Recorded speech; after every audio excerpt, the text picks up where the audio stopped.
নির্বাচন হলেই দেশ ঠিক হয়ে যাবে বা কিছুটা ঠিক হবে এই তত্ত্বে আমি বিশ্বাসী না।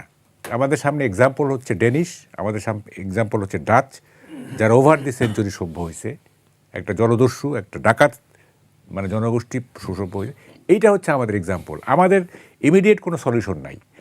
আর যারা ভাবতেছে, যারা একটা কী বলে কমফোর্টেবল ইলিউশনে ভুগতেছে, this is a comfortable illusion যে একটা কিছু হবে, একটা কিছু হবে, দিস ইজ মরিচিকা। দেখবেন, আমি তো বলছি খচখচানি থাকলেও একটা ইলেকশন আমরা চাই, এটা হতেই হবে। আমরা দেখতে চাই যে ইলেকশন হলে কি হয়, জাস্ট টু টেস্ট আউট। আমি কোনো মহৎ আকাঙ্ক্ষা থেকে ইলেকশন চাচ্ছি না, আমি চাচ্ছি যে দেখতে চাই যে কী ঘটে। হ্যাঁ, এবং দেখবেন যে স্টেবল সোসাইটি আপনি পাচ্ছেন না, সোসাইটির গুণগত পরিবর্তন হয়ে গেছে, সে সংখ্যা আপনি দেখছেন, সোসাইটির কোয়ালিটেটিভ চেঞ্জ হয়ে গেছে। সমাধান, হ্যাঁ, এটা সমাধান না, এটা টাইম উইল, মানে ওইটা বলে না যে time is the best healer. হ্যাঁ, এটা বলেই তো, এটা তো প্রবাদগুলো তো আপনাকে মানতে হবে। কত ক্রাইসিস না, এই যে পানি চুক্তি নবায়ন হবে কি না, তারপরে গ্যাস নাই, গ্যাস না থাকলে ইলেকট্রিসিটি হবে না, কতগুলো জিনিস আমাদের সামনে ঝুলে আছে না। এই জিনিসগুলো তো অ্যাড্রেস যেহেতু করছে না অথবা করার মতো যোগ্যতা নাই, সুতরাং এখন কি করতে হবে, ওই যে ভিলেনের উপর আশ্রয় নিতে হবে। ও এই করছে, ও সেই করছে, এই করছে, সেই, যাতে আমাদের দৃষ্টিটা ওই ভিলেনের দিকে নিবদ্ধ হয়। ঠিক আছে, ইন্ডিয়া তো আমাদের ভিলেন, তাই না? ভিলেন বানানো হয়েছে এটা। আমরা তো চাইছি যে ইন্ডিয়ার সাথে একটা ইকুইটি রিলেশন, একটা মর্যাদার সম্পর্ক থাকবে। হ্যাঁ, এবং আমরা যে পরিমাণে দিব সেই পরিমাণে নিব। হ্যাঁ, একটা সেই ধরনের সম্পর্ক থাকবে। কিন্তু ওই দিকে যাওয়া হচ্ছে না, ওইদিকে না গিয়ে ওইটা ইন্ডিয়ার অ্যান্টি ইন্ডিয়ান সেন্টিমেন্টকে ক্যাশ করার একটা প্রবণতা। হ্যাঁ, যখনই দেখবেন যে একটা ক্রাইসিস, হ্যাঁ, এটা অ্যাড্রেস করা দরকার, তখন একটা অ্যান্টি ইন্ডিয়ান ওই মানে কি বলে যে ইয়ে তুলবে, হাইপ তুলবে। হ্যাঁ, তখন সব দৃষ্টি ওখানে চলে গেল। তখন এই মুহূর্তে কি হচ্ছে, এই যে এই ক্রিকেট খেলা নিয়ে যেটা হচ্ছে না, ভবিষ্যৎ হোক নিরাপদ, বিনিয়োগ হোক বিশ্বস্ত, আর আমার পছন্দ সল্ট বে। ওয়েলকাম টু সল্ট বে। এটা কোনো প্রবলেম? এটা এটা এটা এটা কি মানে সমাধান অযোগ্য কোনো সমস্যা? কিন্তু এটা একটা প্রবলেম হয়ে গেল। তাহলে ওই যেহেতু বাংলাদেশের একটা large section of people cricket প্রেমী, সুতরাং মানুষ এই ক্রিকেট নিয়ে আসে। আমাদের অর্থনীতিটা কী হচ্ছে এটা কিন্তু কেউ খোঁজ রাখে না।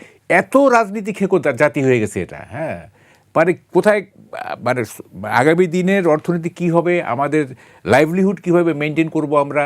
হ্যাঁ, আসলে কোনো বড় ধরনের কোনো সমস্যা দেখা দিবে কিনা অর্থনীতি, যেহেতু ইনভেস্টমেন্ট নাই, কিছু নাই, মানে অনেক বেকার হয়ে যাচ্ছে, হয়ে যাচ্ছে, এগুলো দিয়ে কোনো খেয়াল নেই। মানে আমরা ডাচ এবং ড্যানিশদের দিকে যে উদাহরণ, খেয়াল হচ্ছে যে নির্বাচনটা মানে একটা মেইন ইস্যু আর কি, এগুলি মানে কোনো ব্যাপার না। হ্যাঁ, তো ফলে এই যে এই ভিলেন ইন্ডিয়াকে ব্যবহার করা, হ্যাঁ, রাজনীতিতে, এইটা থেকে মুক্ত হইতে হবে। ইন্ডিয়ার সাথে ডিপ্লোম্যাটিক একটা রিলেশন করেন, যেটা আমাদের মর্যাদার সাথে যায়, আমাদের মানে স্বার্থের সাথে যায়, অধিকারের সাথে যায়।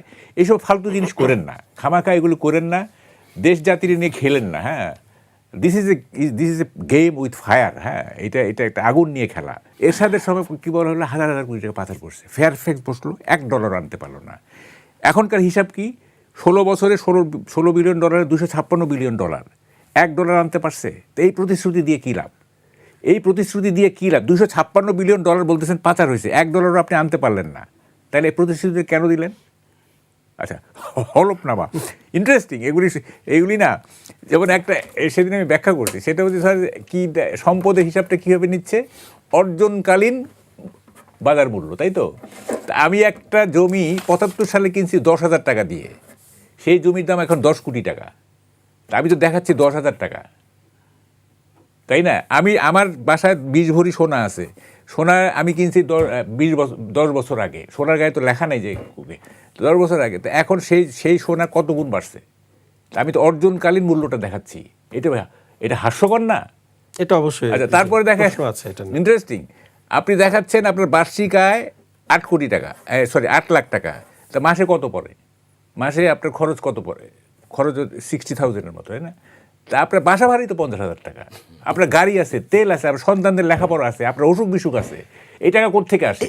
এগুলো নির্বাচন কমিশন আসলে ব্যবস্থা নিচ্ছে কিনা, মাঠ পর্যায়ে যে খবর নিচ্ছে না, এগুলি শুনেন। আজ পর্যন্ত আপনি শুনছেন যে নির্বাচনী আচরণবিধি লঙ্ঘিত হয়েছে এবং এইসব হলফনামায় মিথ্যা তথ্য দিছে, তার শাস্তি হয়েছে। আজ পর্যন্ত শুনছেন আপনি? শুধু নির্বাচনের দিন সেন্টারগুলিতে যত টাকা দিতে হয় পোলিং এজেন্ট থেকে শুরু করে ওয়ার্কারদের, সেইটা টোটাল নির্বাচনী খরচের যে লিমিট তার চেয়ে বেশি হয়ে যায়। তার চেয়ে বেশি হয়েছে। আমি সংগোপনে কত টাকা নিলাম, এগুলো কোনো রেকর্ড আছে?